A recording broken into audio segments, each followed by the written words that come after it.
Welcome. I would like to welcome you to another episode of the Unpopular Podcast. This is the man, the myth, the legend, Jalen Hunter. And if you would do me a favor, please subscribe to the YouTube channel. I'm trying to reach 1,000 subscribers, so anything will help. But here's where we'll start. Man, it feels good to have football back, man. Now, I understand we have college football now. We have the preseason. But the NFL is back. The NFL is back. And I think the game on Thursday night against the Cowboys and the Tampa Bay Buccaneers was probably one of the best opening games I can remember to date for the NFL.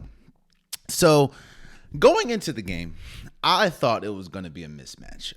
Dak Prescott is coming off a season-ending injury last year. He didn't play any of the preseason.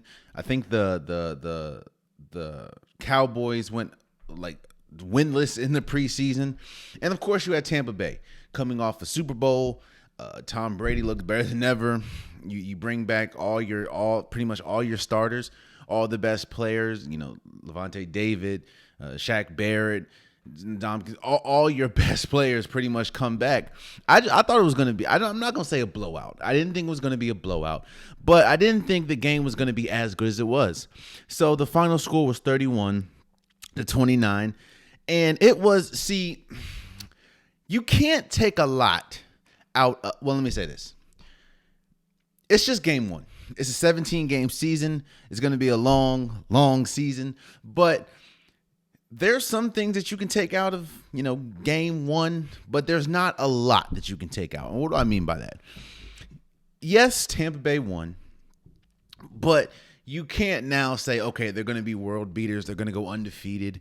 The win kind of masks a lot of things that Tampa Bay did wrong. First and foremost, the team, I think as a whole, had four turnovers. I know Tom Brady threw 2 interceptions, except I don't really count those interceptions. One of them was the Hail Mary at the end of the half. The other one was Leonard Fournette didn't know how to catch a fade route. I'm not going to really put that on Tom Brady, but the team as a whole had 4 turnovers. Like I said, those 2 turnovers, you had Chris Godwin was prime position to score and he lost the ball. It was Ronald Jones fumbled the ball. So yeah, 31-29, it was cool, but they had turnovers. Not to mention the fact that Mike Evans was pretty much a no-show. The Cowboys did a really good job in, I guess, taking Mike Evans out the game. Like I said, Chris Godwin dropped some big passes, and again, the turnover. But they won. So nobody's really going to think of that, or nobody's really going to think and say, hey, the Tampa Bay Buccaneers won. Also, for the longest, or ever since the Super Bowl, I guess, I was trying to figure out where is the weakness for Tampa Bay? They bring back all their defensive front is incredible. Their defensive front is probably one of the best defensive fronts in the NFL. Their offense, I mean, you have Antonio Brown, who had a touchdown last night. You have Gronk, who had 2 touchdowns last night. Like I said, you had Chris Godwin. You had Mike Evans, Leonard Fournette running the ball, Ronald Jones running the ball, Giovanni Bernard running the ball. I was trying to figure out where their weakness was. And last night I saw it. And last night, of course, wasn't the first time, of course, these problems crept up, but it did show me. It jogged my memory from what I saw last year. Tampa Bay, if they are in prime, they can win it all. They more than likely will have a deciding factor in who would win, whether they get to the NFC Championship, whether they get to the Super Bowl.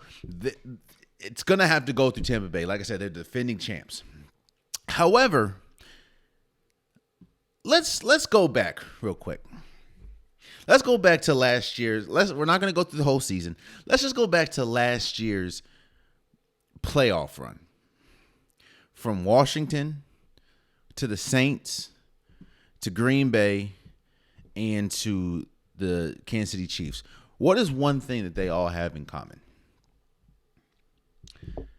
Late in the game, they all had a chance to win. Tyler Heineke and the Washington football team were like 3 point, or like they were down 3 or 5 points late in the game and could have won the game. Of course, they didn't. Drew Brees and the Saints were prime position to win. It's just Drew Brees couldn't throw the ball 10 yards down the field. His shoulder was completely shot. The Green Bay Packers, of course, the Tampa Bay Buccaneers had a bunch of turnovers. Green Bay was, it wasn't good for Green Bay. Green Bay couldn't really capitalize on all the turnovers. There was a really questionable pass interference call that went Tampa Bay's way, and we know the infamous fourth down play where Aaron Rodgers is in prime position to at least score, and they took him off the field to do a field goal when they needed a touchdown. It's Kansas City Chiefs. There was a lot of times where they had their, Travis Kelce, Tyreek Hill, McCole Hardman. They were open. They just missed passes. So, and last night, or the other night, Thursday Night Football, Cowboys, Bucks. CeeDee Lamb went crazy. Amari Cooper had 2 touchdowns. He went crazy. Now, yes, these are incredible wide receivers. But hell, Michael Gallup went crazy as well. Here's what I'm saying. For the longest, I was trying to figure out, where is the weakness for Tampa Bay? What, if anything, can Tampa Bay, what could stop Tampa Bay from winning another Super Bowl? For a while I was thinking it's probably Tom Brady. I mean, at some point, Father Time's going to have to hit. And Tom Brady looked incredible last night. 4 touchdowns, 379 yards. Throw the ball 50 times. So Tom Brady, I don't think is going to be the problem for this team. At least it doesn't seem like there's any drop-off happening. The weakness for this team is the cornerback position. They lost one of their best cornerbacks Thursday night to an injury. It looks like he broke his arm. I hope it looked bad. So their cornerback was, there should be no reason why. Now, don't get me wrong. There's nothing. I'm not saying that the Cowboys are god awful. I'm not saying that at all. But there should be no reason why you allow Dak Prescott to throw for 403 yards for 3 touchdowns. 2 of them went to Amari Cooper. 1 of them went to CeeDee Lamb. And honestly, I think CeeDee Lamb should have had another touchdown, but he dropped the ball. And, of course, we're not even going to talk about Greg. The Cowboys should have won the game. Greg Zuerlein missed an extra point, missed two field goals. CeeDee Lamb dropped a pass. Michael Gallup dropped a pass. And, of course, the questionable or non-call pass interference. If, people can argue it was pass interference. People can argue it wasn't at the end of the game between Chris Godwin. But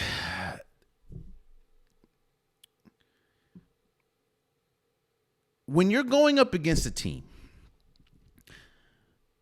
let me say this. Tampa Bay should have lost the game on Thursday night. Again, you lose a turnover battle. Dak Prescott is playing out of his mind, and we'll talk about the Cowboys in a second. But Dak Prescott is playing out of his mind. I understand Tom Brady's playing well. Antonio Brown looks like the old Antonio Brown from the Steelers. Gronk looks like the Gronk from the Patriots. They looked good, but with all that, again, you turned the ball over 4 times, and that was a problem against the in the playoffs last year. While yes, they were still incredible, the defense was good. Hell, we can just look at the Green Bay game. I think they turned the ball over 3 or 4 times. So their cornerback position, man, is thin. I'm not saying it's god awful, but it's thin. And that puts a lot more pressure on the defensive front. That puts a lot more pressure on Levante David. That puts a lot more pressure on Shaq Barrett. That puts a lot more pressure on Ndamukong Suh. That puts a lot more pressure on Villave? That puts a lot more pressure on them, because if you don't get to the quarterback, you have a great shot. And think about it.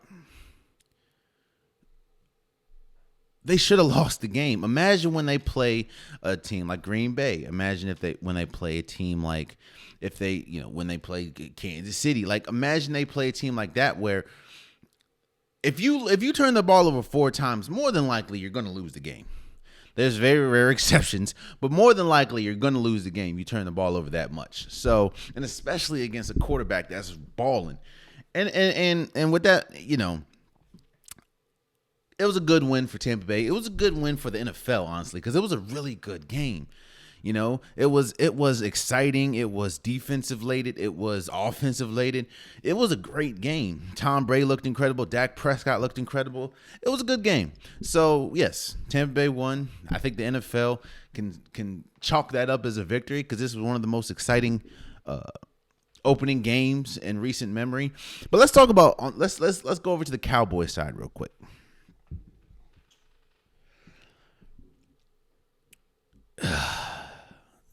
Let's talk about in totality real quick. These are two teams with two different trajectories, in my opinion. Now, I know a lot of people are going to say, but whoa, the Cowboys championship. All right. These are two teams in two completely different trajectories. Now, I'm not saying that one's ascending and one's descending. I'm not saying that. What I'm saying is, when we sit here today, the Cowboys are going to look at that as a moral victory. Nobody really expected them to be in the game. People thought it was going to be a blowout, or at least, hell, I think Vegas had it a 9-point favorite for Tampa Bay. We didn't know what Dak Prescott is going to look like, seeing as though we haven't seen him since last year, which the last time we saw him, he was getting injured, and he didn't play preseason, so we thought that it was going to be rust. Mike McCarthy, he didn't lose them the game. He didn't win them the game. Why would you have Greg Zuerlein kick a 66-yard field goal? I don't know. But, hell, the kicker, like I said, Greg Zuerlein missed 2 kicks and missed 2 field goals and an extra point. Now, he did come clutch at the end, to give them the lead, but ultimately lost. They're going to think about this as a moral victory. The Cowboys, in general, was probably happy for this outcome. Even though they should have won the game, even though for the life, I understand how good, right? I understand how good Tampa Bay's defensive front is. You can argue that Tampa Bay's defensive front is probably one of, if not the best defensive fronts in football. You probably have Tampa Bay's up there, Washington's is up there, the Pittsburgh Steelers probably up there, the Baltimore Ravens. These are teams that have incredible defensive fronts. But for the life of me, I don't understand how you very rarely use Ezekiel Elliott, who a lot of people tout as a top 5. I mean, there was a period of time where Ezekiel Elliott was the best running back in the league, and that time wasn't too far long ago. Now, I understand, some of the issues that he had last year with dropping the ball. I also understand, going into training camp last year, being overweight and everything, or, being out of shape. But we're talking about this year. This year, I mean, most of us saw Hard Knocks. He looked like the best shape of his life, and he actually looked really good when he did get the ball on Thursday. But for some reason, he could. I understand that. I think Mike McCarthy said that Tampa Bay's defense did not allow, or Tampa Bay's defense dictated how you use Ezekiel Elliott, which didn't make sense to me. Ezekiel Elliott is the best running back in the game. Yes, he's better than Leonard Fournette. Yes, he's better than Tony Pollard. Yes, he's better than Ronald Jones. Yes, he's better than Giovanni Bernard. He is the best running back in the game, not to mention, or in the game on Thursday, not in all of, not in all of NFL, but on the game Thursday. And yes, Dak was rolling. He threw the ball, 58 times? He was rolling, yes. But a person that not only came off of a season-ending ankle injury last year, but he missed the preseason because he had nerve damage or something in his throwing arm. Why is that person throwing the ball 58 times the first game when you have Ezekiel Elliott? that it was again, two different trajectories. A lot of if you talk to Cowboys Nation or whatever, they're happy from the outcome that happened, which I mean, I get. People thought they were going to get blown out. Bada bing, bada boom. Cool. And they didn't get blown out. They only lost by 2 points. They were in prime position to win the game. That the defense looked incredibly different than last year. Last year, they were one of the worst defenses of NFL history. This year, DeMarcus Lawrence, they looked, or at least the first game, they looked really good. Like I said, they forced, they had a punch out against Ronald Jones. They looked really good. So Cowboys Nation is going to consider this a moral victory. Hell, Skip Bayless and a lot of people are saying this is a moral victory. Even with all the problems, like I said, you won the turnover battle, you didn't win. Dak Prescott threw for 403 yards with 3 touchdowns. You didn't win. Amari Cooper looked incredible. You had 2 touchdowns. You didn't win. CeeDee Lamb, even though he dropped a couple passes, had a touchdown, looked really good. You didn't win. They're still going to consider that a moral victory. Tampa Bay won the game. They won the game, and they're not happy with this win. Again, the team had 4 turnovers. The team as a whole had 4 turnovers. You let Dak Prescott throw for 403 yards. I don't think he was sacked at all, by the way. Now, I understand Dallas has a good offensive line, but Zach Martin, who is their best offensive lineman, was not there due to COVID. And I don't think they had – I know they might have had a sack, maybe. Maybe a sack or 2, but it wasn't really like game defining. I know that they did rush Zach Prescott a couple times, but actually get like a sack maybe once or twice. They're looking at this as, yes, they won, but there's a lot more improvement. If they play like this, now again, I understand it's only game 1, but if they play like this the entire season, of course I need to see what happens with Green Bay and stuff like that. But this team, especially if they're back, the back of their defense allows, I mean, you're gonna CeeDee Lamb and Amari Cooper's great. Cool. But what happens when you play a legit top wide receiver? Like, what happens when you play Devontae Adams? What happens when you play Tyreek Hill and Travis Kelce? So, again, this was a win for Tampa Bay, of course. This was also a win for Dallas. For the NFL.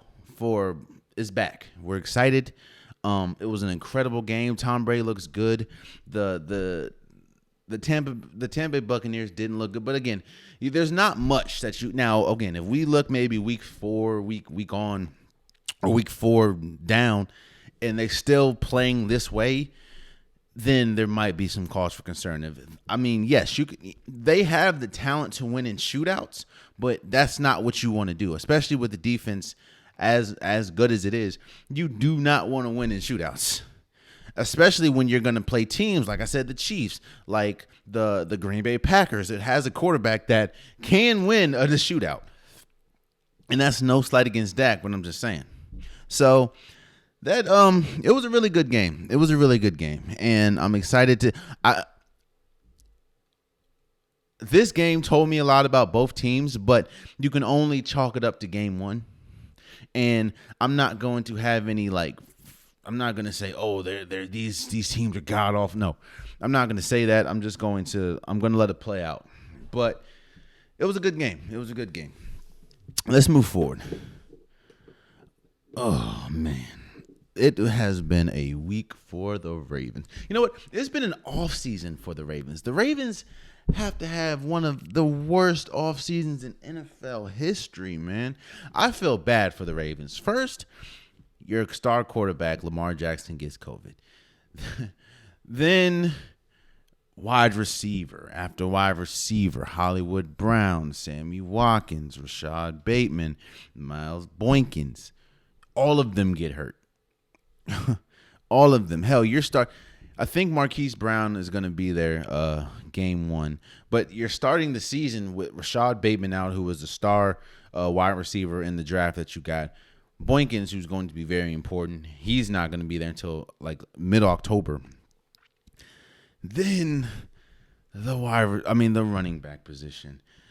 You lose J.K. Dobbins. You lose Justice Hill. It's bad. And then this week. Oh, this week, man. This week you lose Marcus Peters, torn ACL, out for the season. You lose Gus Edwards, who a lot of people thought, because now, yes, he's not J.K. Dobbins, and J.K. Dobbins is better than Gus Edwards. However, a lot of people thought because you had Gus Edwards, it wasn't going to derail the Ravens' rushing attack because he knows the system. He was really good last year. But then he goes out with a torn ACL. And I think Adam Schefter reported this happened in back-to-back plays. First was Edwards, and it was Peters. Both tearing ACLs, man. Oh. So the Ravens did, they did sign Le'Veon Bell to the practice squad. They did sign Devontae Freeman to the practice squad. And they also are going to sign Latavius Murray, who was just released from the Saints. Now, for people that don't understand what the practice squad means, like you were signed to the practice squad, each NFL team is allowed 53 players. And what NFL teams usually do is they'll sign a player to the practice squad because you're not allowed to sign them to the actual squad with 53 players because you cannot have more than 53 players. So you sign them to the practice squad, and if a player, i.e. Gus Edwards, J.K. Dobbins, gets hurt, you can elevate them to the practice squad. So when people are like, well, Le'Veon Bell only signs to the practice squad, they signed Le'Veon Bell to be on the team. They just haven't said that he's been what they're going to say. Le'Veon Bell's been elevated. Hell, they signed to the practice squad, and the first report is Le'Veon Bell could play game 1. That's what that means. So it just sucks, man. It just sucks. Now I will say this: Le'Veon Bell, Devontae Freeman, Latavius Murray. They're going to be good. Now, I think Latavius Murray probably will be okay, let me say this. Career-wise, of course, Le'Veon Bell is the best one here.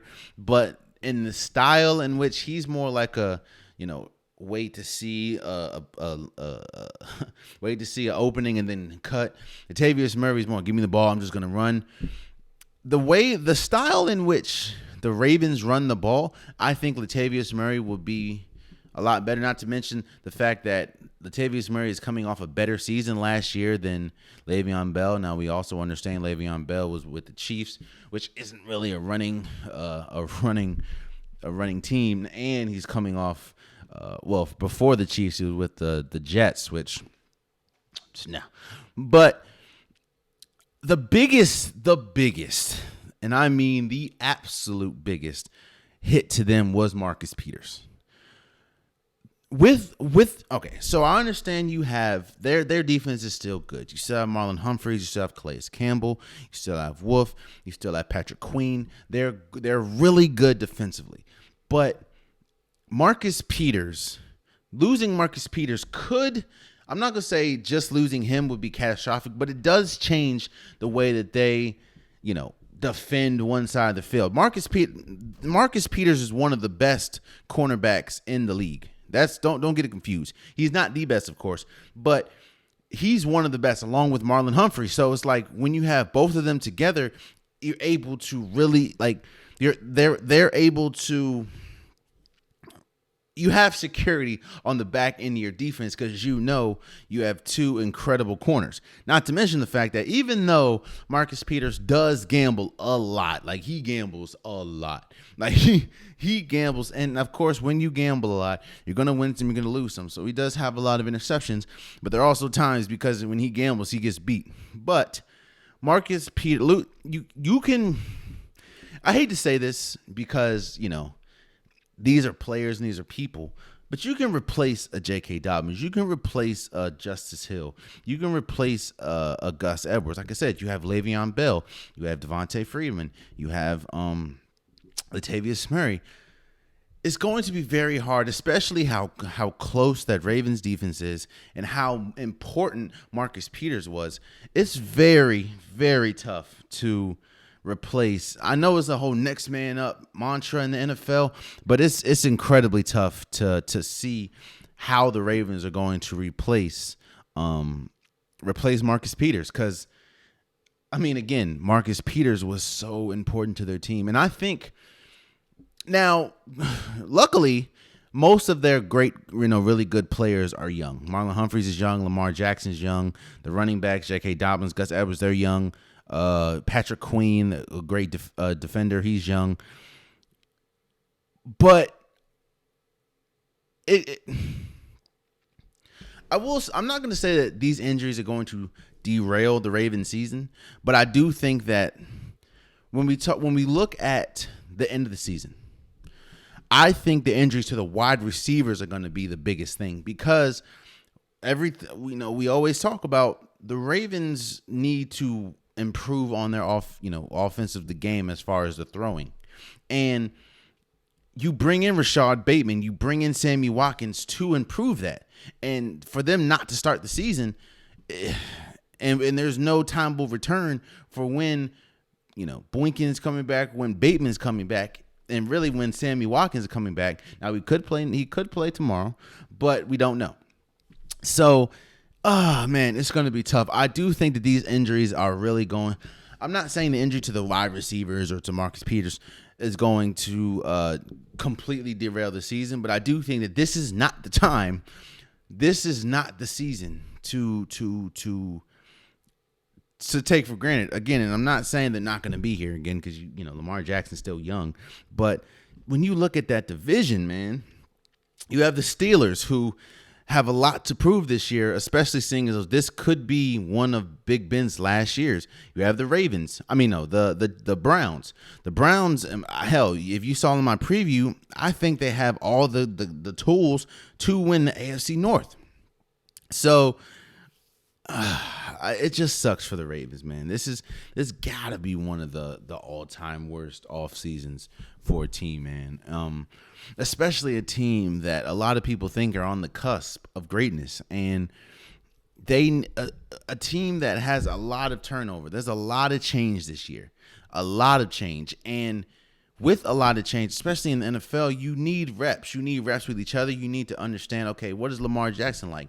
What is Rashad Bateman like? What are the running backs like? What are the offensive line like? Like, you need those reps. So the fact that you're not getting those reps due to injury is tough. And you lose some of your biggest pieces. Like I said, you lose Rashad Bateman, who a lot of people thought, or the Ravens thought, was going to be or their biggest catch in the draft. J.K. Dobbins, who a lot of people thought was going to have a big year this year, especially seeing as though they let Mark Ingram go. It just sucks, man. This was a tough offseason for the Ravens, and especially in the last 2 or 3 weeks. And I fear that these 2 or 3 weeks are going to affect the end of this, or the whole season, due to the injuries, man. And these aren't just like sprained ankle. These are torn ACLs, meaning we won't see these players all year. So I wish them nothing but the best. I wish them speedy recovery. And yeah, man, it sucks, man. It sucks. And I hate to I guess have a pendulum of emotion, but moving forward, TJ Watt gets paid. TJ Watt, who's been holding out been holding out for a contract extension, gets paid, man. Now he signs a 4-year, $112 million extension. I think $80 million guaranteed, making him, I think, one of the highest paid defensive players, if not the highest paid defensive player in the league. And it's well deserved. Honest. Hell, if you look at the last 3 years, nobody has more sacks than him, I don't think. I know he finished second last year in Defensive Player of the Year. TJ Watt deserves all the money that he get. And he is the Pittsburgh's best player. Now, again, a lot of people want to point to Big Ben. A lot of people may want to point to Juju. May want to point to Claypool. Najee Harris is exciting. May want to point to Mika Fitzpatrick, Joe Hayden. No, T.J. Watt is Pittsburgh's best player, in my opinion, and it's not really even close. T.J. Watt is arguably one of the best. I think you can say he's probably top 3 or 5 defensive players in all of the league. He's in a class with, Aaron Darnold, Myles Garrett, T.J. Watt, Chase Young. Like, these players are incredible. And the last thing you want to do, especially with Pittsburgh and especially with, the whole offseason they had with Big Ben, is how are they going to get him on the team? Losing Bud Dupree. You do not want to go into a season like this with questions, especially when the division is wide open. Again, you have a lot of new talent and new pieces with Cleveland, so that's going to take some getting used to. And of course, we don't know. The question still is, can Baker really take them over the top? And with all these injuries, like I just said with the Ravens, you do not want to go into this season with some uncertainties. And the last uncertainty that you want or that you don't want is J.J. Watt. It's T.J. Watt. So it makes a lot of sense. Hell, you saw players campaigning. Big Ben said, I took less so you can give T.J. Watt anything he wants, because the players understand how important he is to the team. And I think that it's going to be an exciting year. And I think that they needed to do it. I think the thing that took so long is the Pittsburgh Steelers are famous for not giving people really extensions until like the very end of their contract. And this is a new time, man. This is a new date. And the last thing you want to do is lose your best player, especially a player as impactful as TJ Watt, because you wanted to stick to old ways and not give a contract extension. So shouts out to TJ Watt, man. Shouts out to the Pittsburgh Steelers. Well-deserved. I think he's going to be just how he's always been, and that is incredible. He's going to be one of the best defensive players in the league, and it's definitely well-deserved. He definitely deserved, $121 million extension with $80 million guaranteed. So shouts out to him, man. Move forward. So the season, like I said, the season's here. We had Thursday's game. Very exciting. What I want to do is I'm going to give I already broke down the divisions. I already gave my top 10 best players in the league. I gave my prediction of who's going to the Super Bowl. I gave my prediction who's going to the AFC Championship, NFC Championship. So what I'm going to do is give my award predictions before the season starts. Like I said, the season's already started because it's Thursday night game. But before tomorrow, Sunday, the Unpopular Podcast, Jalen Hunter, is going to give my award predictions. And I'm also, with giving the prediction, I'm also going to give a dark horse prediction of who could win that award. Let's start with the comeback play of the year. To me, it's kind of Thursday really changed my mind. Watching how good Dak Prescott looked, especially not coming off the crucial ankle injury, coming off of not playing in the preseason. I think Dak Prescott is going to be the clear comeback play of the year. Not to mention he's playing for quote unquote America's team. You have the piece that he has, and I think that they're gonna I think that they need to be more of a balanced team, because they can be a more balanced team. You have Zeke, you have those incredible wide receivers. I think that Dak shouldn't be throwing the ball 58 times a game. So again, we'll have to see moving forward. But if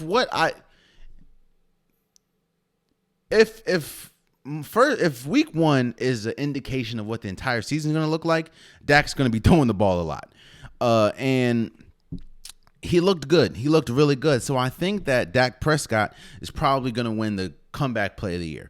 Now, who is my dark horse comeback play of the year? And this could be a lot of people. I mean, Christian McCaffrey went out with injury last year. Odell Beckham Jr., he went out with injury last year.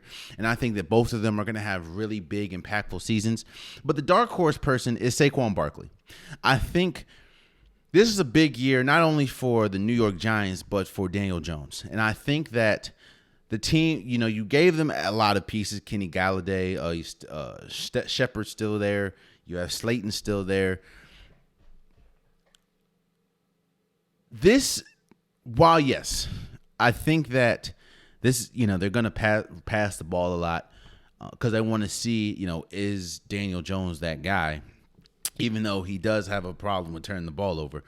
I think that they're going to rely a lot on Saquon Barkley because Saquon Barkley is arguably the best, when healthy, arguably the best running back in the NFC.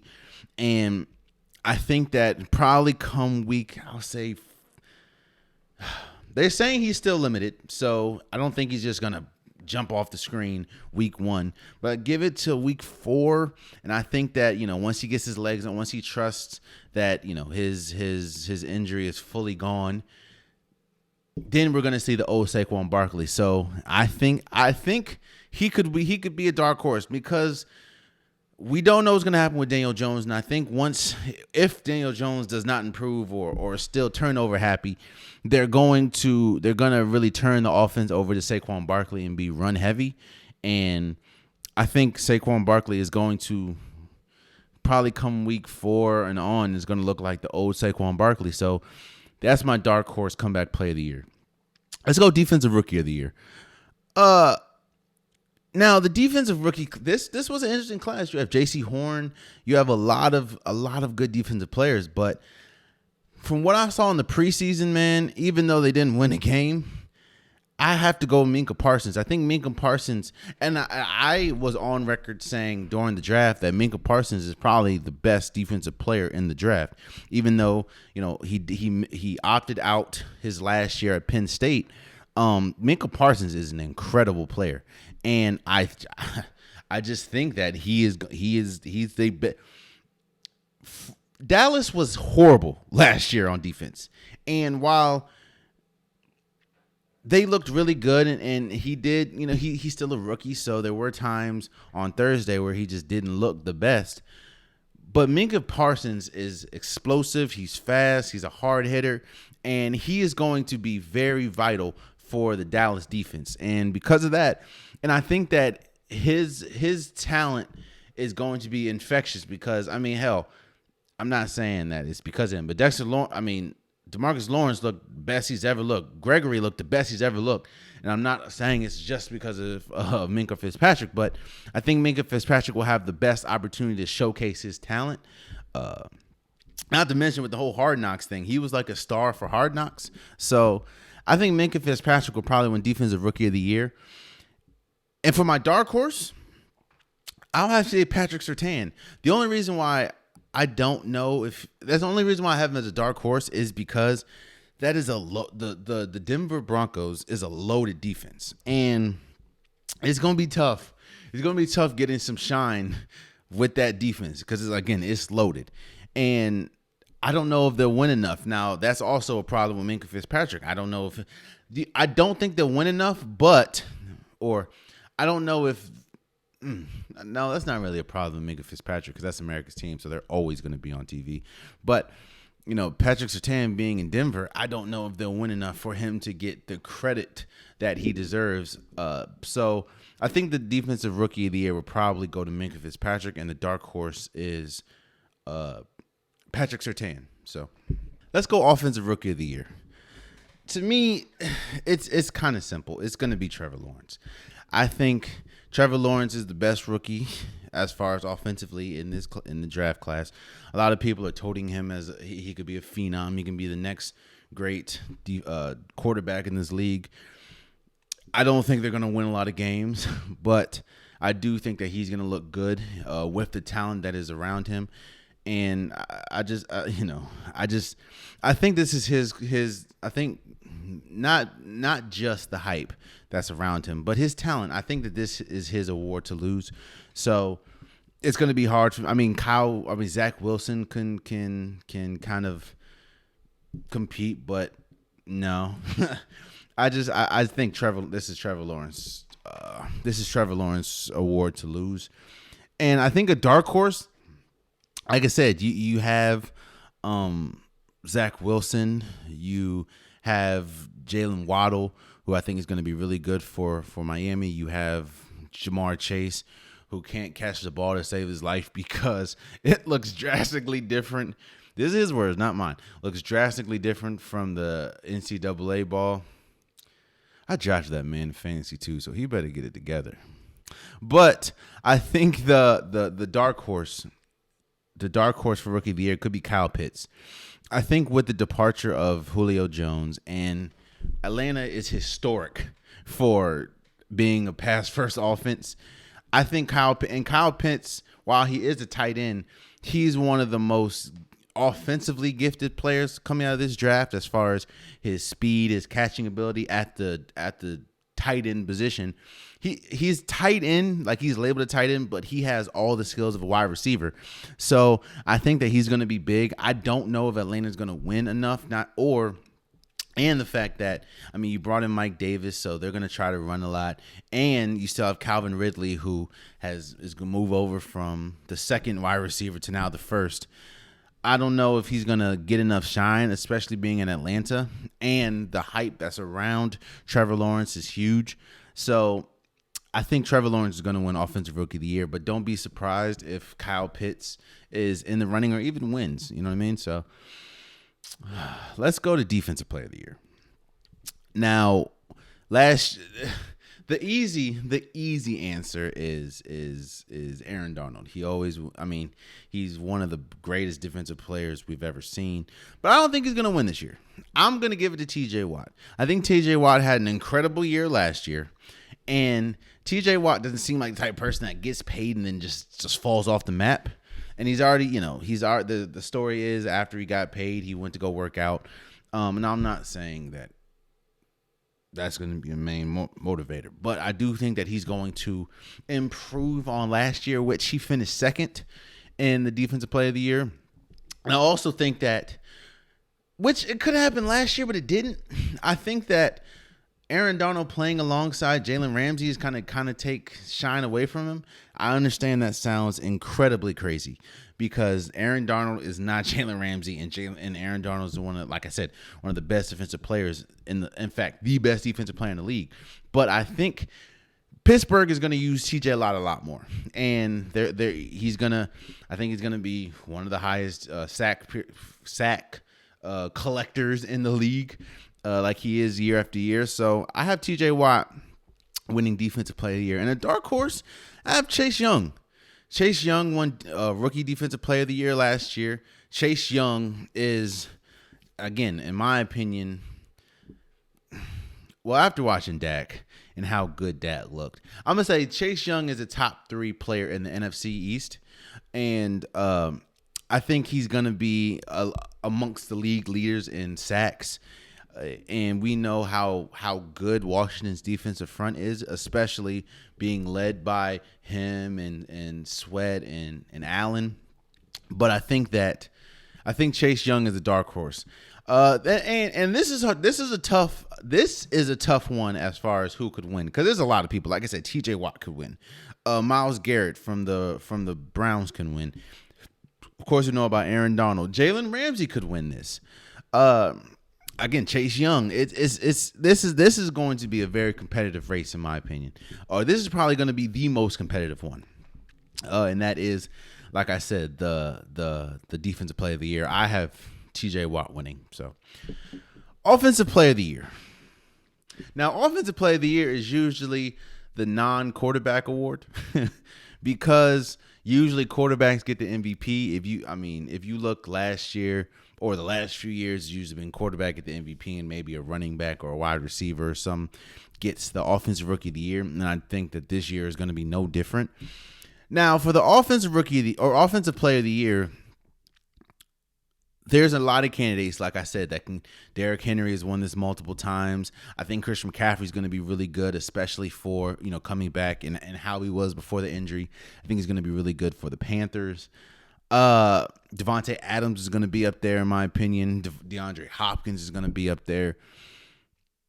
But I think that the offensive player of the year is going to be Alvin Kamara.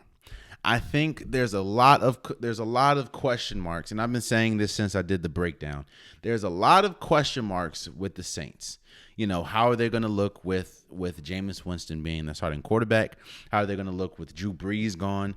What are they going to do with Taysom Hill as far as are they going to run the same packages that they ran when Drew Brees was the quarterback? What's going to happen with Michael Thomas? I understand he's on the PUP list. When is he going to come back? He elected to have surgery in June. So when, if at all, are we going to see him this year? There's a lot of question marks for the Saints. But there is one thing that I think a lot of people are banking on, and that is Alvin Kamara is going to be great. Alvin Kamara is still arguably the best running back in the NFC, arguably top 5 running back in all of football, and probably top 3 or 4, in all of football. And I think that the Saints are going to lean on him heavily, because we know at this point now. Jameis Winston says he's a new person. He got the LASIK surgery. But the Jameis Winston that we're used to seeing is he'll throw you 30 touchdowns and he'll throw 30 interceptions. That's not going to work. Now, again, how is he improved? Is he going to improve his turnover problem? But I think that the Saints are going to rely heavily on Alvin Kamara, and I think they can rely heavily on him because he is one of the most durable players in the league. He's one of the best arguably the best running back in the NFC. So I think that all the opportunity in the world is going to be for Alvin Kamara to win Offensive Rookie of the Year. I think he's going to do that. And the dark horse, honestly, is Stephon Diggs. A lot of people talk about Josh Allen and, his incredible transformation or his improvement from one year to the next. I mean, the year before last, he was, I think, one of the worst accurate. Like, his accuracy is one of the worst in the league, and he had a turnover problem. Then the year after that, he gets the Bills to the NFC or AFC Championship. He's in the MVP discussion. I think a lot of that is because, of course, his improvement with the coaches, but it's also because of Stephon Diggs. Stephon Diggs, when you get that prime number 1 receiver, it can make it can make everything around the team better. It can make the quarterback better. And hell, I'm not saying that he was trash, but look what happened when Kyler Murray got DeAndre Hopkins. Now that's one of the most lethal duos in the league. So I think Stephon Diggs is going to continue to improve and continue to rival or throw his name in the debate of one of the best wide receivers in the league. And I think that the Bills are going to make a lot of noise this year, and a lot of that is because of Stephon Diggs and Josh Allen. So, and like I said, the MVP usually goes to the quarterback. So I think the Offensive Player of the Year, again, I have Alvin Kamara winning it. But the dark horse definitely is, or in my opinion, is Stephon Diggs. So then we get to the MVP. And there's a lot of names you can throw out there. You can throw out Aaron Rodgers, who won last year, Tom Brady, Josh Allen. I think his name's going to be in the list or be in the mix. Russell Wilson, I think his name's going to be in the mix. There's a lot of names that are going to be in the mix. But I think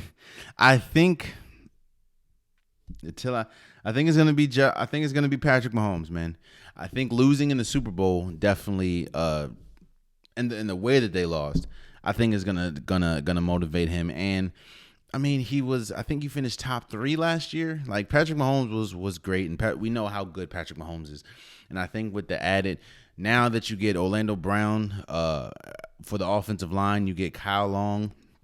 I think it's gonna be something to see, and I just think Patrick Mahomes is the best quarterback in the league. I think he's the best quarterback in the league, even though Aaron Rodgers had the best season. I ranked him number 1 until Patrick Mahomes dethrones him, if he does that. And I think with the offseason that we saw from Green Bay and Aaron Rodgers, I don't know if fans or whoever has to vote, I don't know if they're going to vote Aaron Rodgers, even though I think he's going to have an incredible season.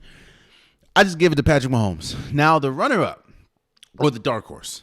Again, I was tempted to go Russell Wilson. I think that they have the Seattle Seahawks, because of Russell Wilson, has a really good shot of not only making it to the playoffs, but maybe having a deep run because of Russell Wilson. I think Josh Allen's name is going to be up there.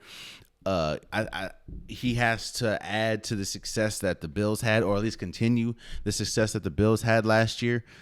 Aaron Rodgers, again, his name's going to be up there because of probably what the Green Bay record looks like, and his touchdown to interception ratio is always incredible. Tom Brady is going to be up there. But a dark horse MVP, I have Lamar Jackson. When you look at everything, and we just talked about it, when you look at everything that happened with the Ravens this entire offseason, I think that they're going to, in fact, I know they're going to need Lamar Jackson to be at his best. They're going to need Lamar Jackson to be the Lamar Jackson that won the MVP, 2 years ago. And I think he can do it. And with the division that they're in, if they get the number one, if they get, with all these injuries, if they win the NFC North, I think that there's and he's a big reason why. I think there's an incredible argument that you can have that Lamar Jackson is an MVP. So I think Patrick Mahomes is going to win it, but a dark horse, because of the injuries and because how much pressure is on his shoulders now, because he doesn't have like a reliable running back core.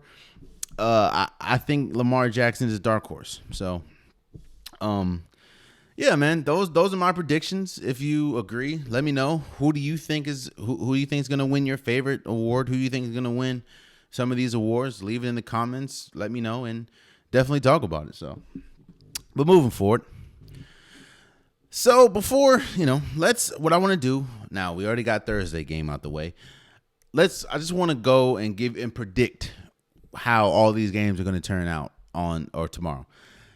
Week 1 continues tomorrow, and we have the Jaguars and the Texans. That game is going to suck. However, because both rosters are not that good, honestly. But I do think that the Jags win this because I am going to pick Trevor Lawrence over Tyrod Taylor right now. And it's not just over Tyrod Taylor. I think the Jaguars, even though their roster is horrible, I think their roster is better than the Texans roster. And I don't think the Texans are really motivated to win right now. So I have Jaguars winning that game. Chargers at Washington.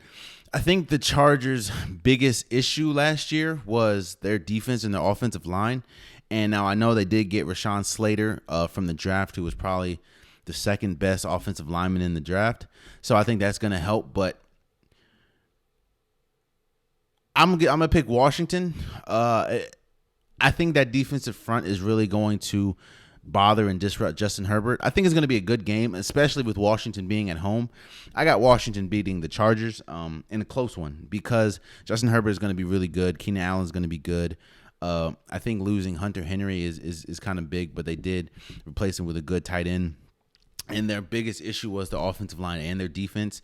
And, I do want to see how Ryan Fitzpatrick is going to capitalize on the defensive struggles that the Chargers have. And the Chargers didn't really look good in the preseason either. So I have Washington winning that one. I think a really good game is going to be Seattle at the Colts. Now, I think it's only going to be a good game is because of the Colts defense.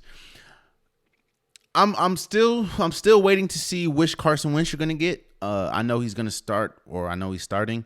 So if you're going to get the Carson Wentz of old, like the Carson Wentz before the injury, then you have a game. And the Seahawks, their offensive line is still horrible, even though they did address the offensive line. So we need to, it's horrible until proven otherwise. And they did kind of address the defense. It's not the greatest, but you saw the best player in this game is Russell Wilson. And the best receiving core in this game is the Seahawks. So I have the Seahawks winning away. I have the Seahawks beating the Colts.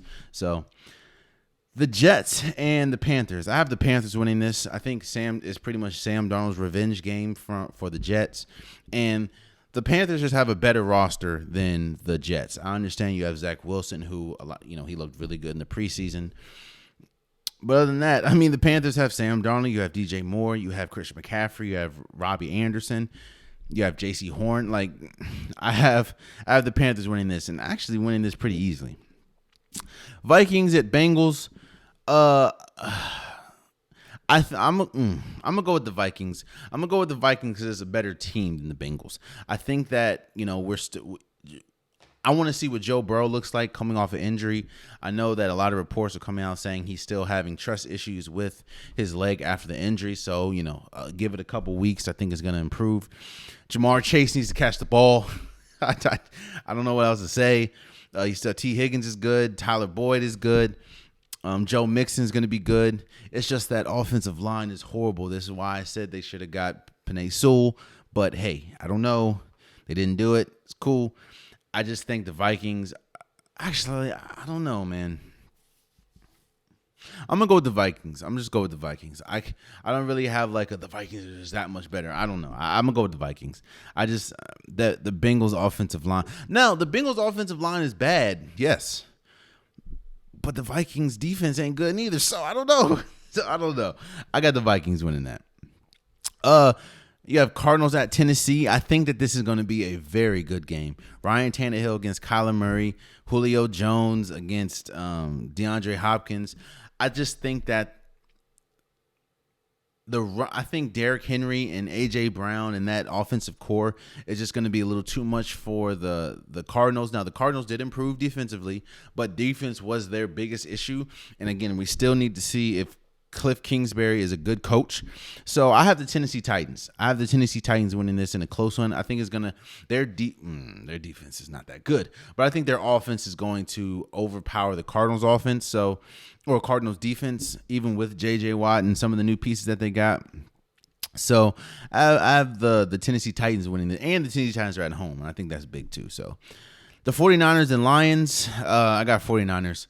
Even though we still don't know what's going to happen with their quarterback position, the 49ers is a better team all around, both defensively and offensively. We don't know it's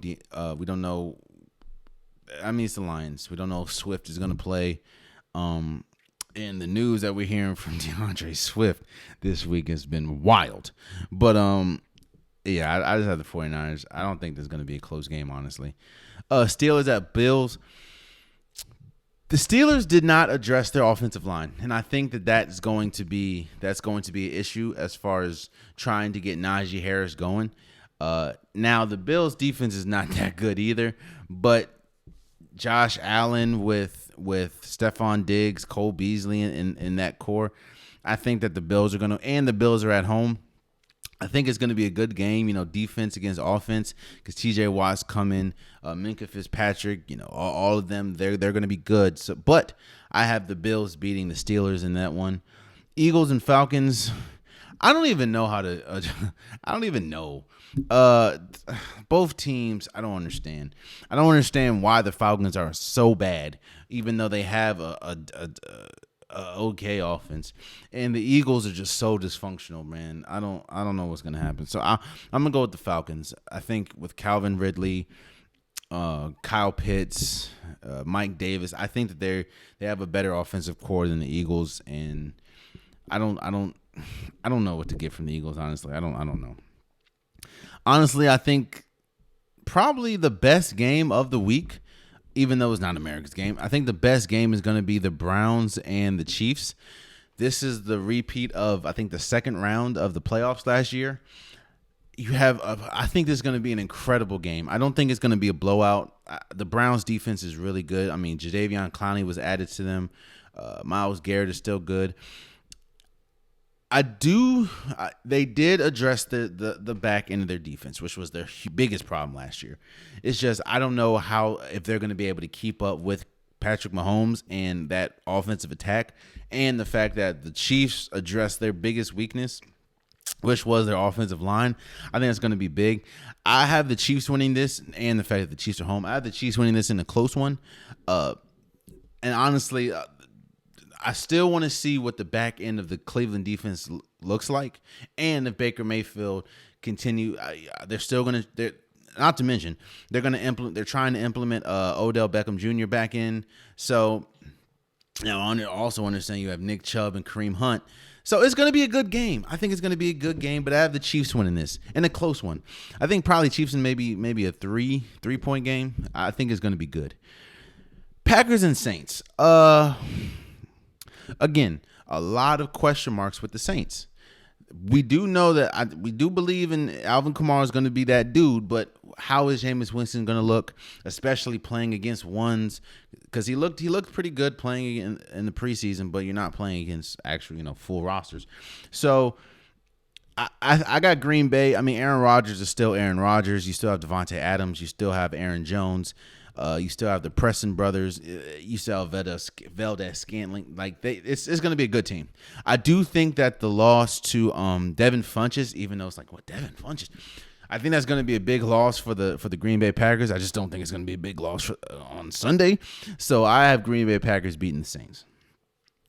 The Broncos and the Giants. This is a big game. I'm not saying this is the most exciting game, but I think this is a big game. You have Teddy Bridgewater starting for the Broncos. There's still questions about, was last year more of who the Broncos were, or was it mostly because of Drew Lock and his inconsistency? And then again, like I said earlier, you have Saquon Barkley coming back for the Giants. Is Daniel Jones, is his interception problems or turnover problems, is that behind him, even though it wasn't behind him in the preseason? I think this is an important game. And not to mention the NFC East, all of these games pretty much are important because the NFC East is so close. I have the Giants winning this. Yes, Teddy Bridgewater is good, but I think that the Giants, their defense is really good as well. It's just really they have the better core, both defensive. Well, I think the defensively is kind of even between the Giants and the Broncos. It's just the offense. And I think even though you have Judy, you have Sutton coming back from injury last year, and Melvin Gordon at the running back position, I just think that the Giants, it's really depending on, in most of these games, most of these weeks, it's depending on the quarterback. It's depending on Daniel Jones. So I think Daniel Jones is going to get it done. So I have the Giants winning against the Broncos. The Dolphins against the Patriots. This is an exciting game because Mac Jones' first official start. And, I mean, you let go of Cam Newton because you have all the faith in the world in Mac Jones. And the Dolphins haven't really shown that they didn't even make Tua. They didn't make Tua a captain. So they haven't really shown they have the most faith in Tua. But I do think that the Dolphins as a team and as a whole as a roster is better than the Patriots. Now, the Patriots is an incredible team. And, of course, has the best coach in the NFL in Bill Belichick. So I think it's going to be a good game. I think that they're going to run the ball a lot. I have the Patriots. Winning this. I still need to Tua. I think this is a big game for Tua, big game for the offensive line. And I think the last thing you want to do is have some uncertainty about your quarterback going into New England with Mac Jones. I said this before. I think Mac Jones is going to win a lot of games. I think he's going to win games. I think he's good, but I just don't think that he's, good enough to get them over the hump right now. Now, again, moving forward, I think he'll be all right, but, we still need to see. But I have the Patriots beating the Dolphins. So Sunday Night Football, I have the Bears and the Rams. I have the Rams because Andy Dalton's starting, and we still don't know when Justin Fields is coming, if he's coming. And we've seen the best of Andy Dalton. And against Jalen Ramsey, against Aaron Donald, against that defense, it's going to be tough. Not to mention, this is a big game for Matt Stafford. You're hearing a lot of people before the season starts talking about, Matthew Stafford. While they did get Matthew Stafford, the team is no better than it was with Jared Goff. So I think that he has a lot to prove as well. So I think the Rams are going to win this actually fairly easily. No, I'm not. I'm not going to disrespect I'm not going to disrespect the Bears defense. Khalil Mack is good. I'm not going to disrespect them, but I will say that the offense, even it's not just it's the quarterback, and I think Andy Dalton is going to struggle against the Rams defense. So I have the Rams. And Monday Night Football, Ravens at Raiders. I have the Ravens. I say this every single time I talk about the Raiders. The Raiders have a good team. I just don't understand what they're doing. Their offensive line sucks. Derek Carr, he's cool. Darren Waller, one of the best tight ends in the league. They gave up a lot of they gave up Nelson Aguilar, who doesn't seem important in the grand scheme of things, but he was like I think he was their best wide receiver. Alex Leatherwood is on the offensive line. I don't know what's going on. And I know Harbaugh is a better coach at this point than John Gruden. Now, I don't think the injuries are going to really hurt the Ravens until, they do. And I just don't think they're going to hurt the Ravens against the Raiders. So I have the Ravens winning that. So yeah, those are my predictions, man. Those are my predictions with all the games in week 1. And of course, when we come back on Wednesday, we'll talk about what happened. So, and lastly, before we go, the Washington Mystics star, Elena Delle Donne, status for the season is kind of doubtful. Now, Washington is a game and a half. I think they're 10-18. They're a game and a half behind the 8th spot in the playoffs, and of course, the 8 teams go.